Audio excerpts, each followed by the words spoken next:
Please download the Godox Action app on your smartphone before using ZP1. Scan the QR code on the package or instruction manual,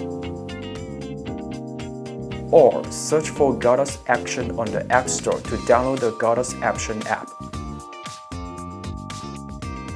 Press and hold the power button for 2 seconds to power on until the battery power indicator's light.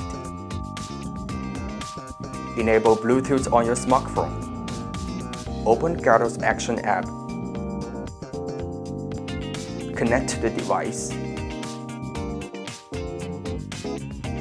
Enter the camera video.